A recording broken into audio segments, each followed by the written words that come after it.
रोते हैं को संत महात्मा कहते हैं जाओ फल दे रहा हूं आशीर्वाद के रूप में, जाओ अपनी पत्नी को खिला देना और भगवान की कृपा से। और जो अच्छे संत महात्मा है ना वो ठेकेदारी नहीं लेंगे, मैं आपको ठीक करूंगा। संत महात्मा कौन होते हैं? भगवान की कृपा से ही उनके संतत्व बचे रहते हैं। जो अपने आप को दादा बाबा बने हैं वो आज जेल में जाकर के आटा चक्की पीस रहे महाराज। एक अच्छा संत महात्मा जीवन भर यही कहेगा, अच्छा ब्राह्मण कहेगा कि जजमान का कल्याण हो, दोनों हाथ उठा करके भगवान आपका कल्याण करे, मैं आपका कल्याण करूं, ऐसा कोई कहा है? एक बाप नहीं कहा अपने बेटे को जाओ मैं तुमको आशीर्वाद दे रहा हूं कि हमारे वजह से तुम्हारा कल्याण हो, भगवान कृपा से खुश रहो, खूब आगे बढ़ो। भगवान का नाम जोड़ करके वही आशीर्वाद बन जाता है, नहीं तो अभिमान में आ जाता है वो व्यक्ति। संत महात्मा कहते जाओ भगवान कृपा से बालक होगा। पंडित आत्मदेव कूदते हुए जाते हैं कि अब तो बालक होगा। संत महात्माओं की वाणी विश्वास है, संत महात्मा की वाणी को विश्वास मान करके ले जाते हैं पत्नी को, देखते हैं अब पत्नी तो उनकी धुंधली देवी है, नाम ही तथा नाम तथा गुण पत्नी धुंधली देवी कहती हैं ये फल हमको पाना है, पाना है, ये फल कौन दिया है? अरे संत महात्मा की एक पाल हो। अब वो कुतर्क करने वाली महिला, अच्छा ये फल पालेंगे तो कहीं ऐसा ना हो कि संत महात्मा के पीछे हम भागने लग जाए। आप कुतर्क कर रही हैं कहीं ऐसा ना हो कि मेरे पेट में गर्भ ठहर जाए तो पेट मेरा बड़ा हो जाएगा, तो हम चोखा चटनी कैसे ज्यादा चाउमीन बर्गर खा पाएंगे। आजकल की महिला अगर ना खाए ठेला पर वो चाउमीन चाट बर्गर और फुल्की तो उन लोग माछी मारेंगे, पुरुष नहीं खाते ज्यादा।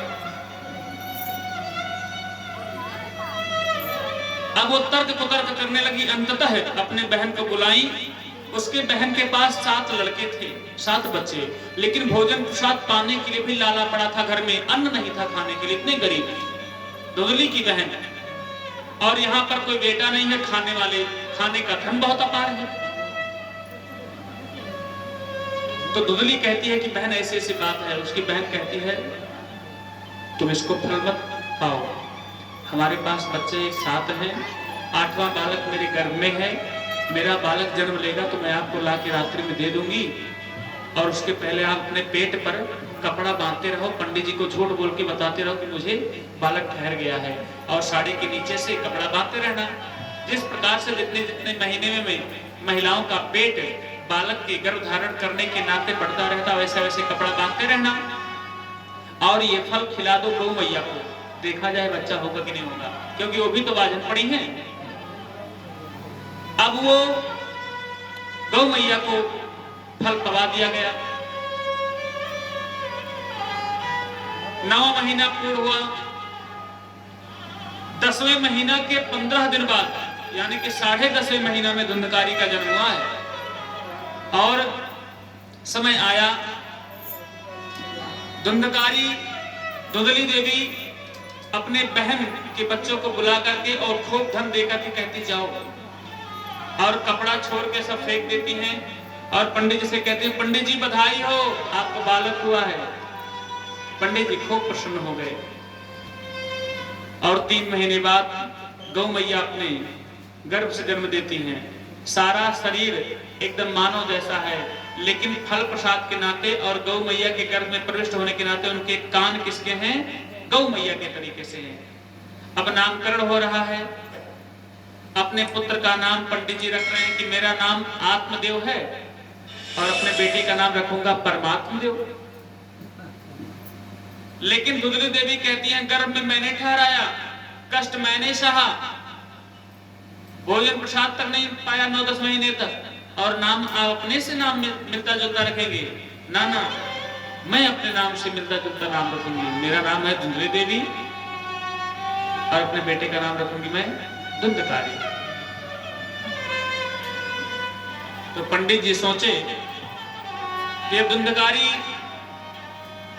इनका नाम रख दिए हैं, तो लाओ जो गौ मैया के बच्चे हैं उनका शरीर मानव जैसा है, केवल कान ही गौ मैया के समान है, इसलिए नाम इनका नाम रख देता हूं मैं गोकर्ण जी महाराज। बोले श्री गोकर्ण जी महाराज की जय। वही गोकर्णोपाख्यान है, भागवत महापुराण का प्रथम प्रसंग है। और कहते हैं वेद व्यास जी महाराज कि दोनों लोग के नाम में जो भाव आया है, कहते हैं कि दोनों लोग का कर्म देखिए कैसा हो गया। वेद व्यास जी महाराज कहते हैं गोकर्णो पंडितो ज्ञानी धुंधकारी महाखल है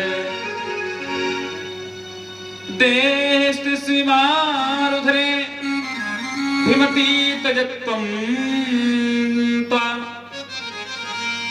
धुंधकारी महाखल है। और गोकर्णो पंडितो ज्ञानी, गोकर्णो कोई जात नहीं हुए। गोकर्णों के परिप्रेक्ष्य में बात आती है कि वो कोई जाति के पंडितों, मतलब हर किसी जाति को पंडित कहा गया है।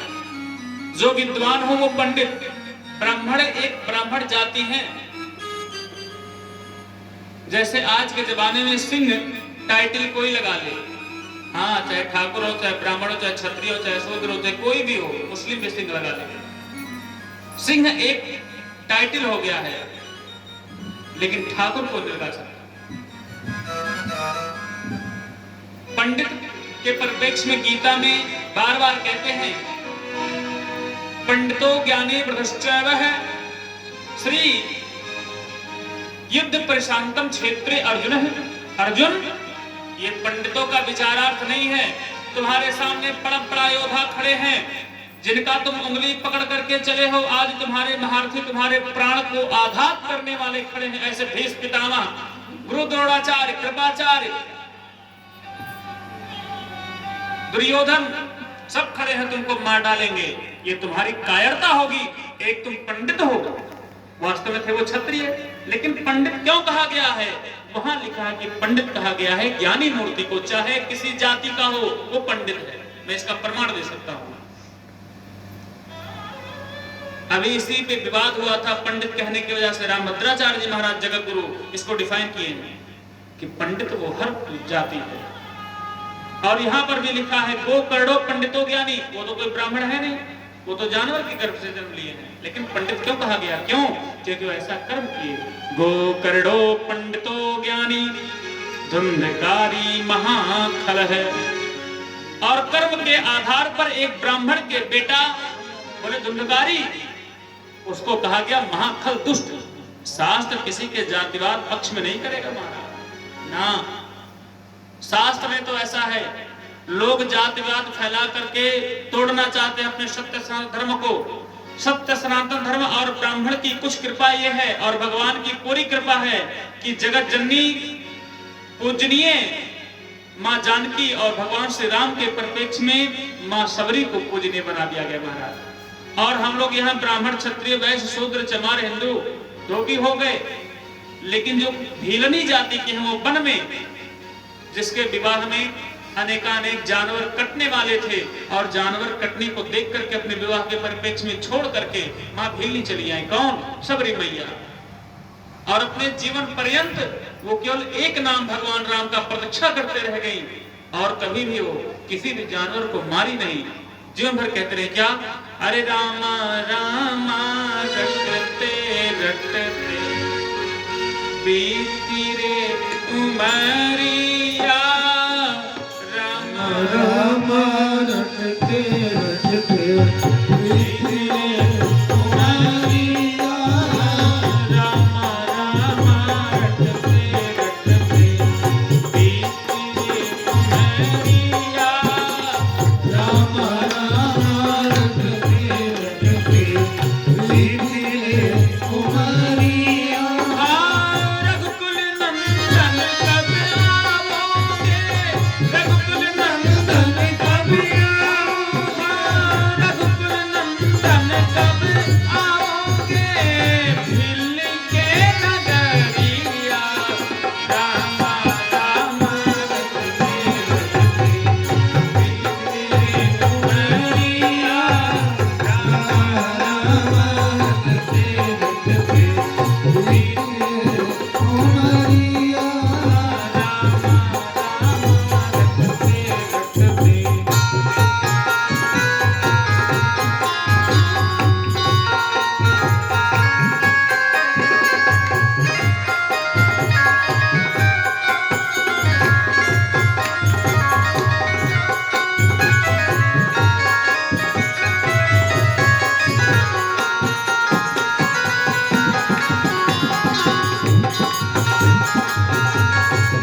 उमरिया।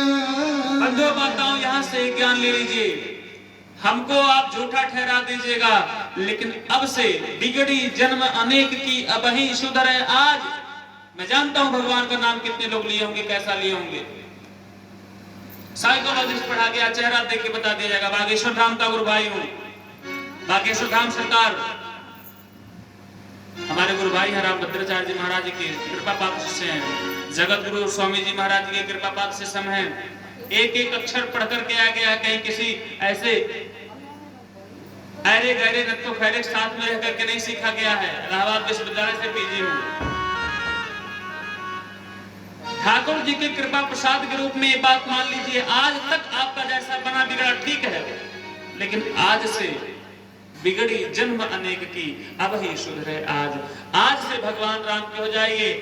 गाय राम गुण गण विमल भावतर भी नहीं प्रयास, बिना प्रयास के ही किए। कभी आप सोचिएगा मत कि भगवान का नाम ले रहा हूं कि अंतिम समय में क्या होगा। जो होगा बहुत सुंदर होगा। बस आज से राम का सहारा ना लीजिए, राम नाम का सहारा ले लीजिए।